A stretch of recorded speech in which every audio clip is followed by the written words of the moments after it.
Hello everyone, welcome to the fifth lecture on multivibrators.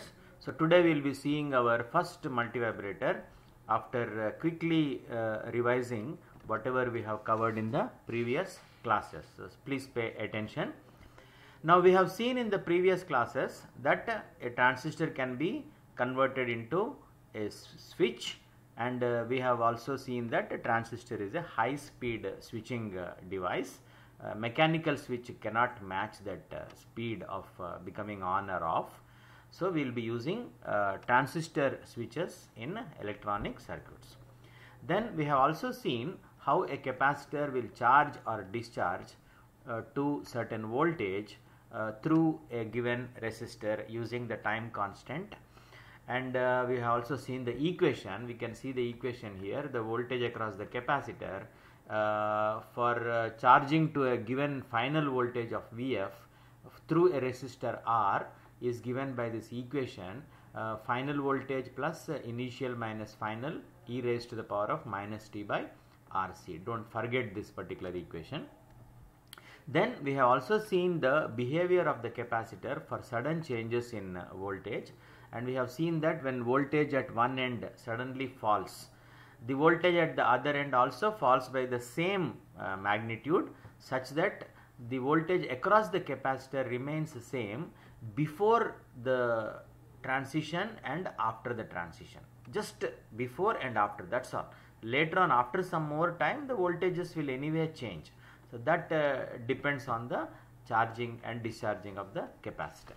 Now with these three concepts in our mind, we will quickly analyze this circuit and then move on to our first multivibrator circuit.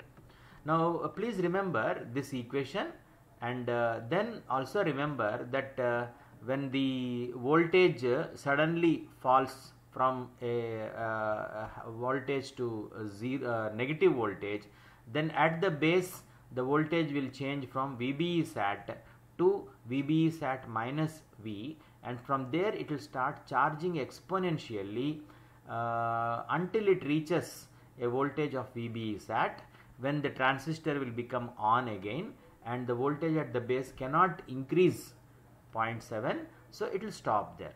So the time taken for the capacitor to charge from the negative voltage to 0.7, during that time the switch, the transistor will remain in off condition. So the collector voltage will be equal to the supply voltage. So we will get a pulse like this. So we have seen here the pulse. So this pulse will have a width of Tp, and this Tp will depend on this equation. So we'll do the derivation and get the equation. Okay, so just remember that. So now what we will do is we will try to take the same circuit. We have a switch here, the circuit around the first transistor Q1, then we connected a capacitor, then we use another transistor here instead of the mechanical switch. We will call it as the second transistor, and again we will design the switch around this transistor. So we have another switch. So we have two switches now, one with the Q1, one with Q2, and between Q1 and Q2 we have coupled from collector to base using a capacitor C2, and here for Q2 we have used another capacitor C1, and we will see what happens here. We connected this C1 to a resistor Rx, which is in red. I kept it in red because we will not be using it, we will be removing it. I will show you how later. So for the time being, let us assume that we have C1 connected to Rx and to V. Now this circuit is very familiar to you. You know how it works. Okay. Now let us try to see what happens to Q2 and Q1 when I close this switch S4. Okay. So I have given the waveform here for a quick understanding. So let us first assume that this switch is open. Okay. When S4 is open, what will happen? This capacitor C1 will charge to V through Rx, and because this voltage here is decided by RB2, the voltage here will reach saturation voltage, VBE sat. So it will be 0.7 here. Here the voltage has to finally reach V. So here we have a V, here we have 0.7, and this transistor will be in on condition. Okay, so there won't be any voltage at the collectors, it will be 0. And in a similar manner, this transistor also will go into saturation, so the collector voltage will be 0, and this capacitor, because this end is connected to 0, this capacitor will charge through RB1, and this will be going to 0.7. Okay, just remember that. So Q1 is in saturation, Q2 is in saturation. Both are on in this condition. And what is the voltage here? The voltage here is V. Here it is V, here it is 0.7, here it is 0, here it is 0.7, here it is 0. Now what we will do is, we will close the switch S4. Okay, now when S4 is closed, what will happen? The voltage here will suddenly fall from V to 0. So V is almost like 10 volts or 15 volts or 20 volts. So from that magnitude, the voltage here will suddenly fall to 0. And we have already seen that when the voltage falls to 0, the voltage at the other end of the capacitor also has to fall by the same amount. So the voltage at the base of Q2 will become negative. Okay. And when it becomes negative, what will happen to Q2? Q2 will go into cutoff. Okay, that means the voltage at the collector will rise from 0 to supply voltage almost. That means the collector voltage will go from 0 to supply. That I have shown here. When S4 closes, you observe this carefully. When S4 closes, the Q2 collector will suddenly go to high voltage. Now, how long will it remain there? It will remain there until this capacitor charges to 0.7 volts here through RB2. So, we have V, RB2 and C1. So, using RB2 and C1, the capacitor voltage will start rising. So, like this here in this case. So, until that time, the Q2 has to be in the cutoff condition. So it will remain in cutoff. What will happen to Q2 collector? Q2 collector will be like this. I'll get a pulse like this. Now let us assume at this end, this point, the capacitor has reached 0.7 volts. Then what will happen to Q2? So Q2 will suddenly fall from supply voltage to ground. Is it not? So till then it was V. Till then it was V. When this is V, this voltage still remains as 0.7. So this when suddenly it falls to 0 here, okay, now this fall from V to 0 cannot be accepted by C2. What is the voltage here? Here it is 0.7. What is the voltage here? V. Now when this falls from V to 0, what should happen here? This voltage should become negative. Okay. Now when this becomes negative, Q1 will go into cutoff. Understood? So here you can see here when Q2 collector becomes saturated or it becomes 0, Q1 will go into cutoff. You see the difference here. So Q1 will go into cutoff. Now look at the condition. So S4 is closed, Q2 is in off condition, then after TP it has again become on. Okay, it has become on. So when it becomes on, Q1 becomes off. So when Q2 becomes on, Q1 becomes off. So how long Q1 will remain off? Q1 will remain off for another time period TP. We are assuming that is RB1, RB2, C1 all are equal. Okay, we are assuming C1, C2 are same, time constants are same. So then obviously this TP also has to be same. Otherwise of course it will be different. Now Q1 will go into off condition as soon as Q2 becomes on. Then it will remain in the off condition until C2 starts charging up to 0.7. So when C2 reaches 0.7, Q1 also will go into saturation. Okay. Once Q1 goes into saturation, everything will remain stable. Now no change will occur in this circuit. Okay. Now try to go back and again listen to what I said. You will understand the whole thing.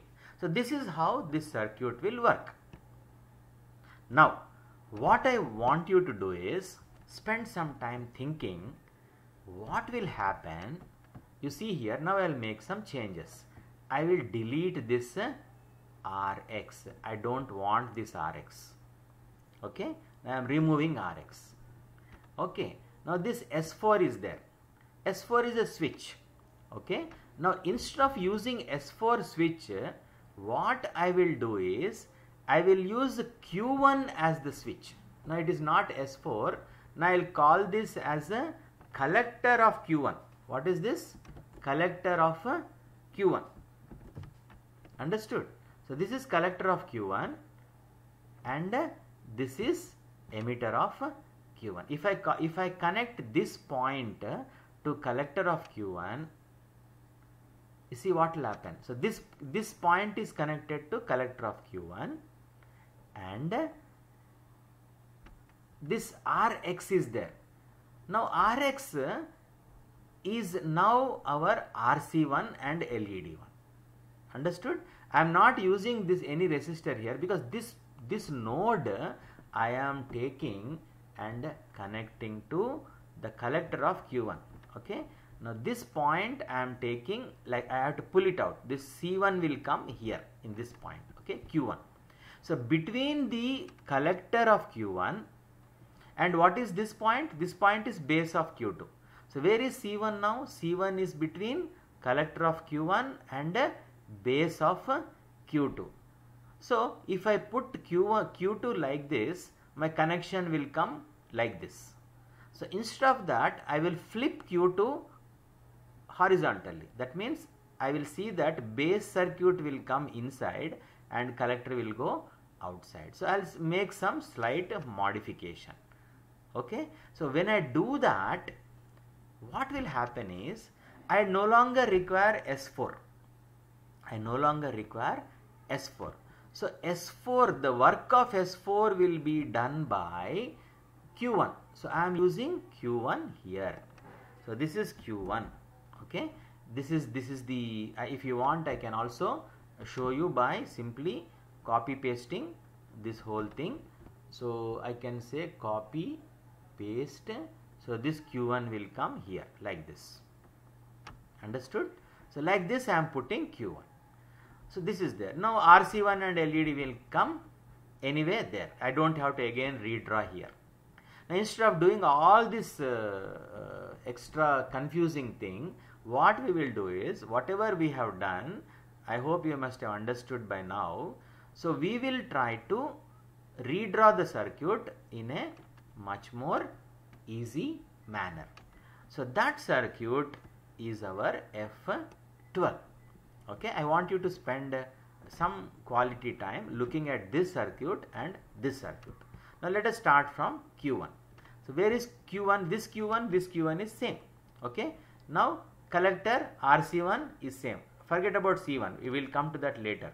Q1 is same. RC1 is same. LED1 is same. Okay. Then in the base, you can see here base RB1 is there. Okay. You can see here base RB1 is there. Same thing, no difference. Now what did we connect here? VB1, this base of Q1 through a capacitor we connected to collector of Q2. So you can see here from the base of Q1 through C2 we connected to collector of Q2. So far so good. Then the collector, you can see here the collector is connected to supply voltage through RC2 and LED2. That is also available here. RC2 and LED2 we have added. So all these circuits are same. Both are same. Then what we have done is the base. The base here. The base of Q2 is connected to supply voltage through RB2. So base of Q2 is connected to supply voltage through RB2. That is also correct. Now only the C1, what we have done, you see here base of Q2 through C1 we connected where? We connected this to the collector. We connected this to the collector. You see here the base of Q2 through C1 we connected to the collector of Q1. Understood?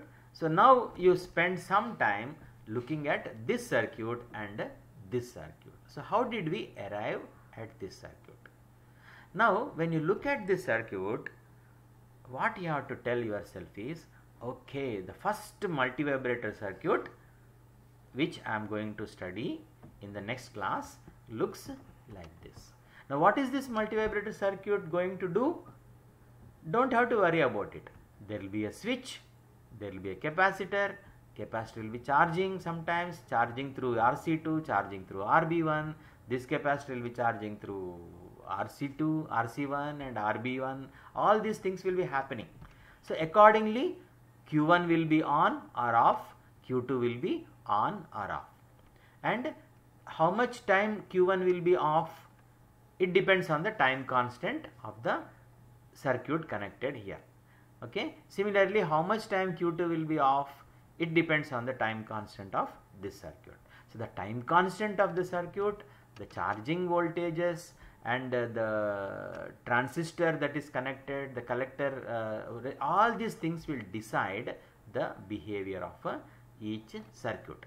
Now for today, you please try to convince yourself that this circuit and this circuit both are same, no difference. Only thing is we replaced the mechanical switch with the electronic switch. So now instead of saying S4, we are directly using Q1 as the switch. So obviously this circuit will be slightly different compared to this circuit because we are clubbing both of them. Okay.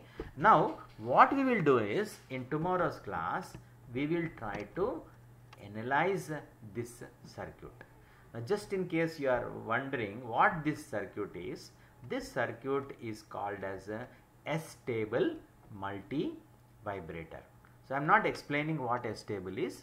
We will study all types of multivibrators in the next lesson.